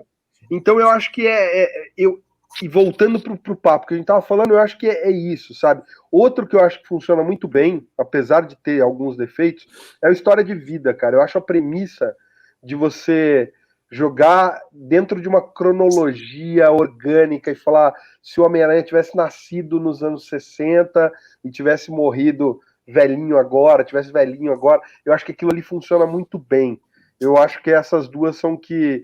Mas já é pra gente passar para indicações, Bárbara? Não, ainda não. Falar só pra gente falar do que tem de bom, né? A gente falou de tanta coisa ruim e essas coisas parecem muito ligadas ao momento. Vou encaixar aqui, talvez, o alfinete do ponto, fazendo aquela teia assim, sem a redundância, mas fazendo a teia de acontecimentos, né? Que nem aqueles filmes do cara buscando o culpado e tudo mais. Guerra Civil. Foi ali que fuderam a vida do Homem-Aranha. Porque inventaram a ideia de que ele tinha que revelar a identidade e que era um dos alicerces fundamentais do personagem. A partir dali, a gente tem toda uma tentativa de restaurar algo que não deveria ter sido desconstruído. E aí você teve que fazer essa bola desse impacto e dali para frente ninguém soube o que fazer com o personagem. É isso aí. Antes disso, a gente teve coisas boas, né? Aquela fase do início do Morgul, que sai em saga Marvel, mas tem alguma coisa legal ali. Ainda tem uma arte do John Romita Jr. repaginado, né, com essa arte que ele usa até hoje, que eu acho que funcionam algumas coisas ali. Mas eu acho que realmente o material pré-crise, principalmente o material anos 80, que traziam para a gente um Peter evoluído do coisa principal, que ele não era mais... Ele era um estudante ainda, mas agora ele era um estudante universitário. Ele não estava... A Gwen tinha morrido, ele não estava com a Mary Jane, ele estava com a Debbie, que ele depois ele destruiu a vida da Debbie, mas ele estava com a Debbie, ele tinha emprego em outro jornal e o JJ tentava fazer com que ele voltasse. A gente tinha um Aranha ali vivendo os anos 80 de Nova York de uma maneira diferente. Eu acho que ali ele tinha emprego, ali ele tinha estudo ainda, ele tinha uma maturidade diferente, ele tinha uma outra tentativa de estabelecer relacionamento. A gente tinha algo rolando ali. Eu acho que esse é um dos grandes momentos mesmo do personagem, porque as histórias são individuais, elas têm um senso de cronologia, mas elas funcionam todas. Você lê as 24 páginas e elas acabam. Se você lê a próxima, ok. Mas elas todas são autocontidas e elas têm um nível muito legal. Acho que ali a gente tem um ponto muito bacana. Acho que ali o pós-clone, a gente também tem algumas coisas que funcionam. O Peter voltou, ele tinha ficado de fora lá na fase Ben Reilly e tudo mais, então ele voltou e ele está encarando os vilões clássicos. O Norman voltou. Pô, o Norman voltou, cara, que isso? A gente teve alguma coisa legal funcionando ali e acho que a gente teve um momento interessante. Tirando, obviamente, a usurpadora ali, que pode se levar esse questionamento se realmente é bom ou não. E chegando no Guerra Civil, a gente tem muita coisa legal do Aranha. Alguns pontos mais altos, alguns pontos um pouco mais baixos. A gente tem a fase do McFarlane, que tem pontos positivos, embora sejam muito mais visuais, quando ele assume completamente o título. Né? Eu acho que ele fez uma grande revolução visual no personagem. E os roteiros, o Todd McFarlane sabe escrever, né? Nós sabemos disso, mas a gente teve muita coisa legal do Aranha, mas a gente está muito preso nas partes ruins. Então eu queria conversar mais sobre falei um monte de coisa aqui, e aí vocês... Ô, Barba, você se recorda daquele começo, quando a Panini pega o Aranha e eles começam com aquele formato que é um pouco maior do que o americano, né, e tal, e ali tem uma fase, eu não estou me lembrando de quem é, que o Homem-Aranha, ele inclusive é professor, ele tá dando aula. Eu gosto muito daquilo ali, cara, porque você tem ele voltando para aquele ambiente que foi tão danoso para ele quando ele era moleque, né, porque o cara sofria de bullying ali, é sacanagem. Então tem ele num ambiente danoso pra caramba, e ele tentando servir ou se colocar na posição, professor, é isso, né? Se colocar na posição de ser um agente inspirador, de gerar uma melhoria de vida para aqueles moleques. Eu gosto muito dessa fase, eu não me pena que ela é curtinha, né? Que aí logo depois vem aquela história do outro. Acho que na edição 30 e pouco que vem o outro, isso que eu tô me lembrando é a edição 7. Então tem ali essa história que eu curto pra caramba, que tem essa fase. Depois tem um confronto dele muito legal com o Norman também, ali pela edição 20. Eu também não tô me lembrando de quem era, mas eu lembro que é um dos confrontos do Aranha com o Duende Verde que eu mais curti. É bem freneticão, e para mim funciona muito bem. E toda essa história que você falou, cara, do Morlun, do outro, tal, que acaba desaguando, acho que é o Slott, né, que faz o Aranha Verso. Eu acho aquilo bom, cara. Porque claro, eu não gosto. Eu gosto mais da noção de isso foi um acidente e eu estou tentando fazer o melhor que eu posso. Eu não sou muito fã da ideia de destino manifesto, né? De aquilo ali já ia acontecer comigo de qualquer jeito e tal. De novo, isso é algo pessoal meu. Mas eu gosto muito daquela ideia, pô, depois de tantos anos ele sendo o Homem-Aranha, de repente aparece o Ezequiel, né, que é o maluco que tá de terno e tá fazendo as paradas melhor do que ele fala que porra é essa? E o cara ainda brinca com ele e fala assim, você é um idiota, né? Você imagina se o Hulk tivesse chamado de Homem-Gama. Você foi lá e falou, você é o Homem-Aranha, então todo mundo sabe o que você faz. Cara, tem umas noções que trazem ali que me divertiram muito. Eu gosto dessa época. Aquela primeira série ali da Panini, até chegar ao fatídico momento, né, da Guerra Civil e eu gosto de Um Dia a Mais também, apesar de eu criticar, eu acho que ali pode não estar acontecendo o que eu queria, mas eu acho que a qualidade daquelas histórias, Um Dia a Mais não, Um Novo Dia, né, que é o que vem depois lá, que vem até a numeração na capa, né, Novo Dia 1, Novo Dia 2 e tal. Não lembro exatamente. Eu gosto, cara, porque, de novo, era o que você queria ver? Não, mas está bem executado, vai. Então, tá dando para levar legal. Então, acho que tem ali muita coisa boa, né? E o que você falou, a década de 90, apesar da gente meter malho na saga do clone, muita gente meter malho, né? Quase obrigatória, a maioria, infelizmente, nem leu. Mas, cara, eu acho aquilo ali muito legal. Eu acho o Ben-Reilly, aquela noção do uniforme dele, a camaradagem dele, né? Se a gente for falar de coadjuvante, a camaradagem que os dois têm um com o outro, né? Cara, eu acho aquilo ali bem interessante. Acho o Chacal um vilão interessante também. Então aquilo ali é bacana. E as fases que estavam antes também não eram ruins. O que vem antes da saga do clone também não é ruim. Então, acho que... É bom. É a fase do Mark Bagley desenhando. Tem muita coisa boa ali. Eu vou te falar... Eu acho que esse é o tempo áureo, né, Barba? Você falou aí década de 80, talvez, década de 80, anos 90 ali, até um pouco depois da saga do clone, eu acho que a coisa tava descendo redondo, cara. Tava muito bom. Eu lembro de uma parada que saiu nessa época, mas que não é a revista de linha, que foi o que aconteceria se o uniforme negro tivesse dominado Peter Parker. Lembra dessa, Barba, da Abril? Acho que o Lucas deve ter. Lembro, uma fininha, não é? Fininha, ela é bestinha e ele domina o universo todo. Basicamente, ele detona os Vingadores. Eu acho aquela história muito da hora. Era, né, começo para mim o que aconteceria ser, na DC era o túnel do tempo, e eu achava muito maneiro ver os nossos heróis num outcome, né, num resultado diferente de uma história que a gente já conhecia. E eu gosto muito daquela história, cara, acho muito legal. O uniforme negro do Aranha tem muita coisa boa, né?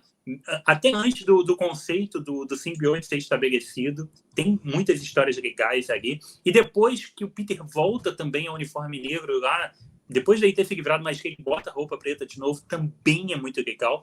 E eu tava pensando aqui, enquanto eu tava falando, cara, a fase clássica do Duende Verde é um puta quadrinho genial, né?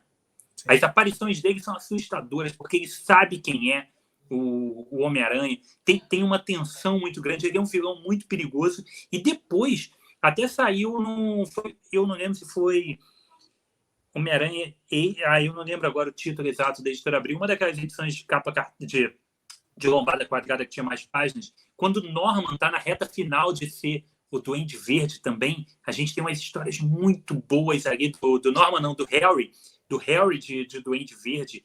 Porra, como tem história boa do Duende Verde dos anos 80, dos anos 70, né? A gente tem muito material legal. O fato do Harry seguir o legado do pai é um puta quadrinho bom, né, o que cara? Você falou, né, Barba? É um dos poucos heróis em que o protagonista não é não é a máscara, né? É ele. Então, a graça é isso, né? É você falar assim, porra, não, é o amigo dele, é o cara que sai com ele, o cara tava ali com ele na balada, e o maluco vira de costas, bota uma máscara verde e vai atormentar o Homem-Aranha, né? Então, isso é legal. Acho que isso que torna o personagem especial, de fato. Com certeza, a gente tem realmente os materiais aqui muito diferenciados e o Aranha tem muita coisa boa, né? A gente tem que torcer para essa saga do Aranha durar bastante para chegar até no clone, entendeu? Ou que pelo menos a Panini, quando terminar a saga do Aranha aqui, ela entre com a coleção A Saga do Homem-Aranha, A Saga do Clone, que aí a gente vai tirar a prova real de quem é fã de verdade, a gente vai separar os homens dos meninos do que é bom de verdade aqui. Se sair, eu compro tudo de novo da saga do Clone, até para talvez ler na íntegra. Talvez a gente nunca tenha lido na íntegra. A editora Abril, às vezes, cortava uma história aqui, botava menos páginas e tal. E isso foi uma prática que se perpetuou até os anos 90. Aquelas revistas Marvel 97, que pega o início da minha época de leitor da Marvel, tinha revista com história, com página faltando ali direto. Né? É isso aí. Então... Considerações finais a respeito do Aranha ou a gente passa para a reta final do programa? Estamos com 1h10 de papo. Vamos para a reta final, porque eu acho que está todo mundo seco para dar as indicações, né? Bora lá. Todo mundo aqui antes das indicações, tem mais um negócio que eu acho que funciona aqui para o canal. Acho que a gente pode, dentro da ideia do BarbaCast, e que as pessoas interajam bem com a gente. Eu quero saber o que as pessoas estão lendo atualmente e o que vocês estão lendo atualmente. Acho que isso é muito legal para as pessoas verem que a gente está falando aqui de Homem-Aranha e tudo mais, mas talvez a gente esteja lendo coisas completamente aleatórias. Vocês não precisam mostrar, porque, afinal de contas, a gente no Spotify não tem imagem. Então, a ideia é que a gente fale. É só para a gente ter uma ideia. E não precisa se delongar, não. É só dar um rápido. O que você está lendo, Lucas, nesse momento? Nesse momento, eu estou lendo Quarteto Fantástico no Fluxo do Tempo, a primeira edição da Epic Collection, né? Cara, é bem legal. É uma história, a maior parte da história é cósmica, né? Então, para quem curte aquele lado cósmico do quarteto, vai muito bem. Para mim, o Walt Simonson ele está um pouquinho abaixo do que o Byrne fez na fase dele, mas ainda funciona muito bem. Mas a grande cereja do bolo é a história do começo da edição que leva o quarteto para o Senado americano para dar explicações porque eles estão lutando contra uma lei registro de heróis. Né? Então, isso a gente está falando lá atrás. Né? Então, cara, Guerra Civil nem sonhava ainda em se fazer. E eu acho legal a recorrência do tema. E muitas passagens ali do Richard dão de lavada na Guerra Civil que o Miller deu depois, né? Claro, a história tem a sua inocência, mas é um título que funciona bem. 500 páginas, um tijolão, né? Mas que dá para ler deitado sem medo dele cair na sua cara e você ele tem um formato similar aos ônibus da Mitos, não é isso? É capa cartão? Exatamente, é o mesmo formato. É o mesmo formato. Legal. Então funciona super bem. Eu acho que a Panini tinha que investir bastante nesse Epic Collection, né? A Epic Collection, que vale a pena dar uma olhada nisso aí. Eu ainda não tenho nenhum. Eu acho que já saiu uns 2 ou 3. Né? Teve esse. O segundo que eu adoro também, é Tempestade Galáctica dos Vingadores, né? Operação Tempestade Galáctica, muito boa. E o terceiro é um que eu adoro também, que é o novo Quarteto Fantástico, né? Quando o Homem-Aranha, acho que é o Homem-Aranha, sim. o Hulk... Isso é ótimo. Cara, isso é muito... fantasma isso aí. Então, cara, é também assim, essa Epic Collection ela tem tudo para arrebentar para quem gosta dessas histórias antigas da Marvel, né? Eu acho que tem tudo para arrebentar e trazer coisa boa aí. Tô investindo nela. Show. Lembrando que o Lucas gosta dos Vingadores. Jason Aaron, então, meio não é muito parâmetro que quem gosta. Puxa! Sacanagem. O que tu tá ganhando aí agora? Cara, eu li ontem, a que eu li ontem foi Batman Além do Ponto de Ignição, volume 2. É uma minissérie em 4 edições. E foi indicação do Lucas. Ele falou, cara, pega, você curte Flashpoint e tudo mais. Eu falei, cara, sensacional. Eles pegam o Batman Thomas Wayne, né, que ele é uma aberração gerada pelo ponto de ignição que o Barry causou ao salvar a mãe dele.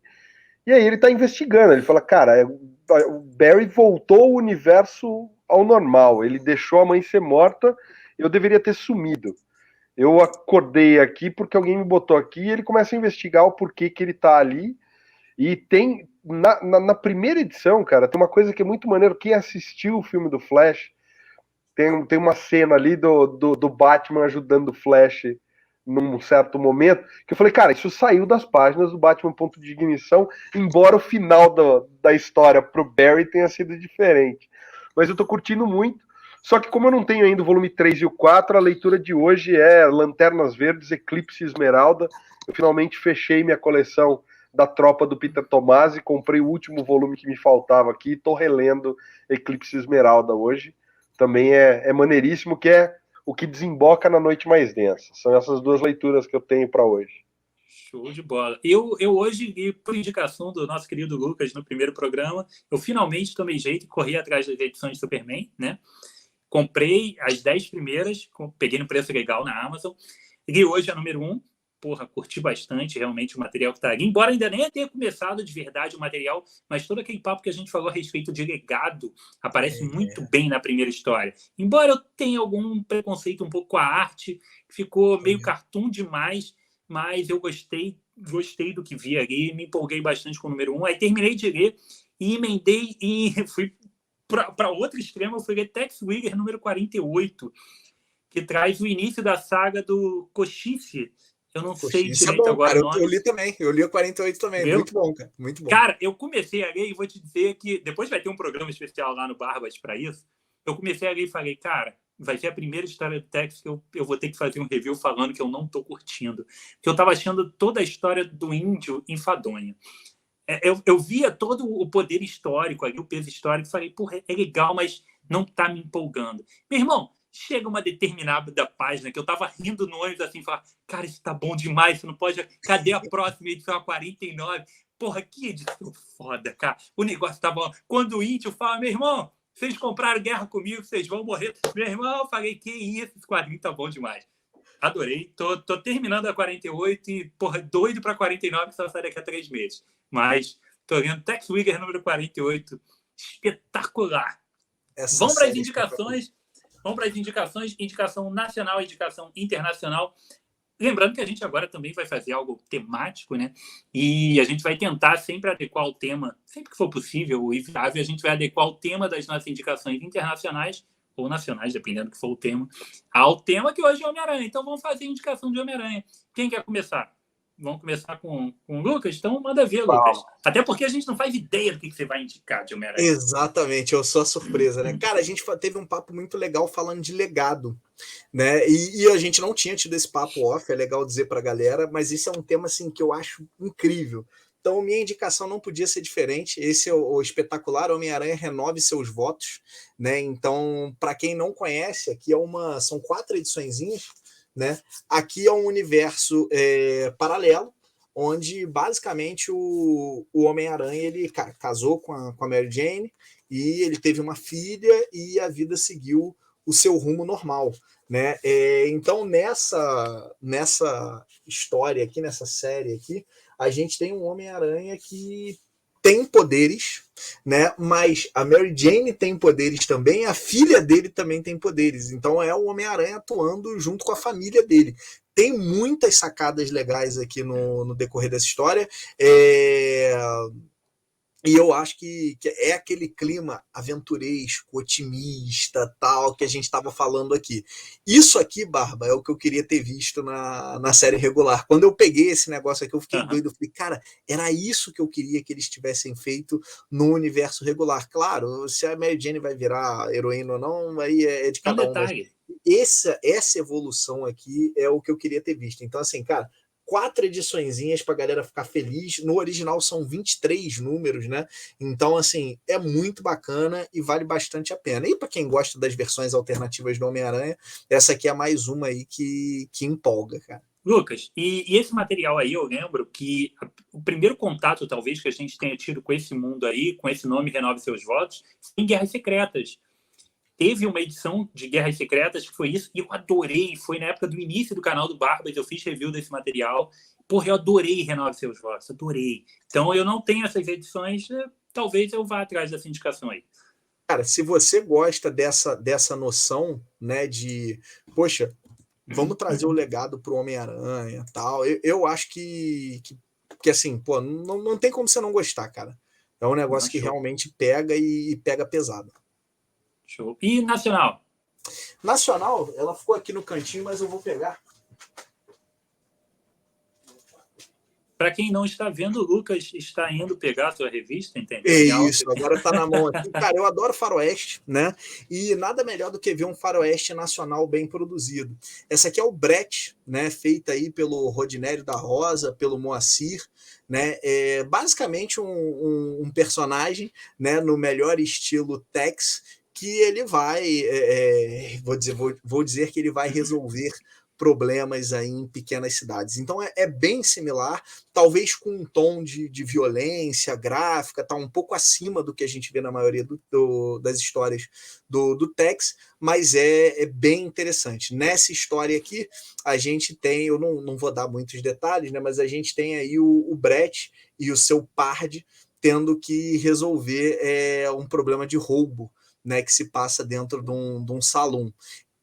As histórias são sempre fechadas, né? Vou mostrar a arte aqui do Moacir, porque eu acho que vale muito a pena para a galera dar uma olhada. Então, as histórias, elas são sempre fechadas, tá? Esse aqui é o volume 2, estamos torcendo aí para que tenham muitos outros. Bonito mas, isso aí. Lucas, eu não acho o volume 1 e tal, né? Você consegue achar facilmente para comprar, mas o legal é que as histórias são bem fechadinhas. Então, não li o 1, cara, não interessa, é como pegar qualquer história bacana de Tex e você pegar para ler. O legal ainda é que a gente tem aqui alguns bate-papos, né? Então, aqui nesse caso, tem uma entrevista com o Carlo Ambrosini, né, que aí, para quem não sabe, desenhou Ken Parker, desenhou Dylan Dog, né, Barba, se eu não estiver falando bobagem. Então, cara, é uma edição bem divertida aí para quem curte um bom faroeste, com aqueles elementos clássicos, com aquele desfecho que a gente gosta. Brett é uma baita de uma pedida. Carlo Ambrosini, que a gente correu na última CCXP para pegar uma artezinha dele, né? Isso aí. O Ken Parker dele tá pendurado aqui na minha parede, ao lado do autógrafo do Ivo Milatos. Então tá aqui. Espetáculo. O meu Dylan Dog ainda não foi para Paris, mas irá em breve. E aí, o que tu tem de bom aí para mostrar pra gente? Bom, vamos lá. Eu trouxe do Homem-Aranha esta edição aqui, que saiu pela Panini, para quem não tá vendo, para quem não tá ouvindo a gente, para quem tá ouvindo a gente em casa, em memória da tragédia de 11 de setembro. Ela tem uma capa preta, né? É uma edição celebrativa, não, né? Celebrando a memória, vai. Ela não tem em memória, formato, né? É em memória. Ela não tem o formato americano, ela é um pouquinho mais fininha, ela é meio retangular, é esquisito o formato dela. Ela é mais compridinha e basicamente eu escolhi ela porque aquilo que a gente estava falando do Peter ser o grande personagem das histórias do Homem-Aranha, eu acho que essa história, que ela tem roteiro do J. Michael Straczynski e desenhada pelo John Romita Jr. E é basicamente o Homem-Aranha se deparando com a queda das Torres Gêmeas no 11 de setembro e os bombeiros ali salvando quem tinha sobrevivido nos escombros, e aí os heróis começam a dar uma força para tirar quem sobreviveu. Então, basicamente, é aquela cena que, eu tava na faculdade nesse dia e a gente acompanhava pela televisão, aquela coisa trágica mesmo, né? Você vê o que é todo mundo perplexo de não saber o que aconteceu, e eles colocam aqui, obviamente, né, naquele tom de que até os vilões se calaram diante da tragédia, uma coisa até um tanto exagerada dentro do universo de quadrinhos, mas eu acho muito bacana a gente ver essa faceta do Peter como cidadão de Nova York, como uma pessoa normal ali, vendo a morte de pessoas inocentes frente a uma tragédia real. É uma coisa levemente metalinguística, mas eu achei muito bacana a história, me comove um pouco. E no final tem tem um extra aqui do Capitão América, que ele vai bater, ele pega um bandido, é uma história de 4 páginas do Capitão América, e ele fala, deixa isso, 4, 6 páginas, fala, deixa essa violência pro inimigo, e aí a gente vê também aquela característica que nesse momento ficou super exacerbada nos norte-americanos, que era aquele ufanismo, né, do tipo, que não é o nacionalismo exacerbado e tal, o que é compreensível, né, cara, você tá ali numa grande cidade, Rio, São Paulo, e alguém ataca vocês, seja uma false flag ou não, nós como população comum, o que a gente faz é se unir contra um inimigo comum. Então, eu achei muito bacana, a história do Aranha é muito bacana, a do Capitão América ela tem essa característica, mas eu recomendo bastante a leitura para quem não conhece. É fininha, ela tem 20 e poucas páginas, não chega a 30. E é legal. Mostra de fato o poder do Peter como um personagem comum ali. É tentar achar no sebo isso aí agora, né? Porque é o tipo de material que provavelmente nunca vai ser relançado, né? Então, se vocês virem no sebo uma revista do Aranha com a capa toda preta, e ainda fica uma dica aí para levar para o Romita Júnior autografar na CCXP. Um autógrafozão prateado ou dourado nessa capa preta. Boa, bem lembrado, Papa. Bem lembrado, já vou deixar marcado aqui, porque eu estava esquecendo disso completamente. Dá uma ediçãozinha bonita. E nacional, Ale, o que tem de bom aí? Nacional eu trouxe aqui, na verdade não é um número específico que eu estou trazendo, eu estou trazendo uma indicação de revista para quem quer conhecer material nacional, a Mestres do Terror, da editora Ink and Blood, do Daniel Sachs.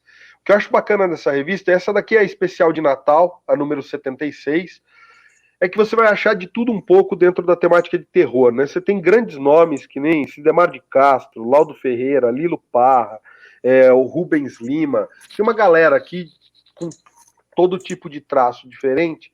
Você tem, por exemplo, essa série do Gothic, o Caçador de Monstros, que ela é uma série corrente e que, eventualmente, a história continua numa próxima edição.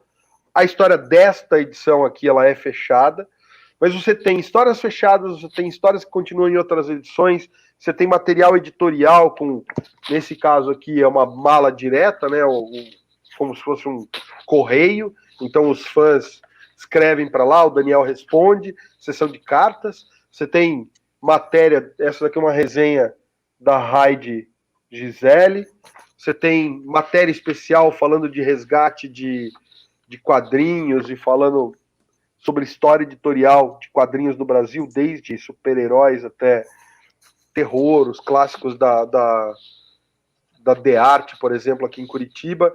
Então é uma revista bem bacaninha, bem completinha e, cara, preço dela, R$15. Eu acho que as mais novas, as edições agora do mês, o Daniel deve ter dado uma reajustada no preço, mas é aquilo, não passa de R$20, R$25. E de novo, todo mês o Daniel põe uma, seja Mestres do Terror, seja Calafrio, todo mês está saindo uma edição nova. Então, e mantendo a tradição do Rodolfo Zala, que editava isso nos anos 80. O Daniel foi lá, comprou os direitos do Zala antes do Zala falecer e seguiu adiante com a revista. Então, indicação aí para quem curte material nacional é esse. Show de bola. Ale, deixa o link, se você tiver um link de contato, o link de uma lojinha, alguma coisa do Mestre do Terror e tal, e deixa aqui na descrição do vídeo, e aí a gente coloca também na descrição, se você está ouvindo pelo Spotify, vai ter aí na descrição também um link de como você encontra esse material direto com a editora, tá? Eu vou no seguinte, eu vou para mim, que é o grande clássico do Homem-Aranha, na minha opinião, tá? A grande... Na verdade, não é nenhuma minissérie, é um arco do personagem publicado dentro da revista, mas que foi constantemente republicado em outras edições, que é A Última Caçada de Kraven. Para mim, é o equivalente do Homem-Aranha ao Cavaleiro das Trevas do Batman. Eu sempre brinco com esse tipo de analogia, porque a gente usa muito... é o último Cavaleiro das Trevas... é o Cavaleiro das Trevas como uma forma de dizer que é uma grande história com uma pegada e um ritmo diferente, né? O Cavaleiro das Trevas tem isso. Eu acho que o Homem-Aranha também tem isso. Ele conseguiu mostrar para mim um dos vilões que eu achava dos mais toscos possíveis e sem graças, que era o Kraven. Eu li agora, recentemente, justamente nessa saga do Homem-Aranha, tem uma história do Kraven que simplesmente solta os bichos do zoológico de Nova York para capturar na mão, dar umas porradas nos bichos, e aí atraiu o Homem-Aranha para cair na porrada de novo e apanhar do Homem-Aranha. Então, ele não tinha nada, cara. Era um personagem qualquer coisa. O Aranha tem vilões de qualquer coisa, mas o Kraven era muito qualquer coisa. Só que em Última Caçada de Kraven, ele leva isso para um nível de um quadrinho que é quase um quadrinho de terror, em que o Kraven é o personagem principal, diferente do que a gente está acostumado. A gente tem muito mais páginas do Kraven e com seus anseios e com os problemas dele sendo levados em conta. Então, acho que é um quadrinho poderosíssimo, com uma arte absurda do Mike Zeck, que está destruindo naquele material. A arte é absurda demais. A paleta de cores escura, as capas com o Homem-Aranha saindo do túmulo. E isso realmente acontece no quadrinho, não é simplesmente uma capa para provocar. Esse tipo de coisa acontece. E aí a gente tem uma virada muito importante e diferenciada, não só na trajetória desse personagem, mas para mostrar que o Homem-Aranha pode ter histórias. Por que não alguém escrever mais uma história nesse nível, né? Umas histórias de seriedade. O Homem-Aranha é tão legal, colorido, divertido, mas a gente vê que também pode funcionar uma história séria, pesada e bem escrita, como é o Última Caçada de Kraven. Eu não estou com nenhuma edição aqui para mostrar, né? Mas não tem problema. A galera entende, tem vários volumes saindo, inclusive vai sair agora uma edição Absolute, com uma capa de couro maravilhosa de A Última Caçada de Kraven. Eu recomendo demais que vocês deem uma chance, que é um quadrinho espetacular. Se você nunca leu, tá aí a dica de hoje, que é É imperdível, perdível. Um dos melhores quadrinhos da Aranha, sem dúvida. E quadrinho nacional, eu vou ser extremamente corporativista e fazer jabá para esse programa. Eu vou falar de um quadrinho publicado pelos meus amigos Lucas Souza e Alexandre Batista na Ultimato do Bacon Editora. Sim, vou falar porque os quadrinhos são muito bons, obviamente. E eu vou falar de Amor em 12 Compassos, que é um quadrinho que eu amo dessa editora. É um quadrinho que traz para a gente a história do Robert Johnson, que está sendo ultra explorada atualmente, com motivos, né, com razão, porque é uma temática muito boa. Um cara que 100 anos atrás faleceu no auge do sucesso dele, com 27 anos, foi um dos primeiros desse Clube dos 27, que eu vou ter que fazer o link, obviamente, mas... Então, e uma morte misteriosa, muito também por conta das próprias músicas que o cara cantava, dizendo que ele tinha sucesso e que ele era tão bom porque ele tinha vendido a alma para um cão na encruzilhada. Então, um cara lá da Anne, daquele local todo dos Estados Unidos, em que essa coisa mística está sempre ali, muito em voga. Um quadrinho muito legal do Isaac Sagara, com uma arte espetacular, e que traz, dentro dessa temática, uma proposta um pouco diferente do que a gente está acostumado a ver normalmente. Ele segue um viés um pouco diferente, tem uma conclusão muito boa a história. Eu adorei o quadrinho. Gostei demais do roteiro, gostei demais da arte. Tem um reviewzão completo aqui no canal. E você consegue comprar, obviamente, esse quadrinho lá no site da UB Editora, tá? Então o link está aqui embaixo. Cara, quadrinho nacional, os caras estão mandando muito bem. Não é porque a gente está aqui no BarbaCast da UB Editora, mas realmente os quadrinhos têm qualidade e deu uma chance. E aproveitando, fazendo o link, que óbvio, ainda não li, mas o link é obrigatório, tá rolando a campanha do Clube dos 27 ainda, ou tá no finalzinho, dependendo de quando você estiver assistindo. Mas se já tiver acabado a campanha, você encontra esse material já impresso. O Clube dos 27 traz justamente o Isaac Sagara de volta numa obra de 100 páginas, colorida, brincando com a ideia do Clube dos 27, de todos esses artistas da música que morreram com 27 anos. Material que eu estou ansiosíssimo para ter em mãos e talvez você já tenha oportunidade. Espero que não, espero que você esteja assistindo esse programa na estreia, tá? E aí, o que você vai fazer? Você vai responder aquelas 10 perguntinhas que teve lá no começo, você vai responder para a gente o que você está lendo e também vai dar suas indicações para a gente aqui nos comentários de um quadrinho nacional e de um quadrinho internacional, um quadrinho do Aranha, no caso, tá? E eu espero demais que vocês tenham curtido esse programa aqui. Eu me diverti bastante com meus amigos Lucas e Alexandre. Eu espero que eles também tenham se divertido. E eu espero que eles voltem mais vezes aqui para curtir essa premissa aqui do canal. Não esqueçam de deixar aqui embaixo sugestões de próximos temas. A gente está bolando aqui outras coisas. Obviamente, esse que foi o primeiro de uma série. É uma série, tá? A gente já fala aqui para vocês. É uma série chamada Grandes Heróis, que a gente vai, de vez em quando, vir aqui para bater esse papo descontraído, sem roteiros e sem grande preparação, a respeito de algum desses grandes heróis que a gente ama tanto do mundo dos quadrinhos. Mas tem outros temas e outras séries para a gente brincar também. Então, deem sugestões, que é sempre muito legal. Se você está assistindo no canal da UB Editora, no canal do Barbas ou no Spotify, não esqueça de interagir com a gente nos comentários, que é sempre muito legal. Vou deixar a galera se despedir rapidinho e a gente vai encerrando por aqui. Eu já dou meu tchau aqui para a galera e muito obrigado por vocês terem assistido. Lucas, é contigo e depois com a Ari. Valeu, galera. Agradeço aí a audiência de vocês. Espero que vocês tenham curtido esse bate-papo. 3 dicas muito legais do Aranha e a gente se vê na próxima, que tem muita coisa bacana pra gente falar ainda. Isso aí, galera. Brigadão. Até a próxima. Não deixa de ver os outros vídeos aí do canal Pelas Barbas de Odin e aqui também no Ultimato do Bacon. Valeu. Valeu. Boa noite, galera. Fui!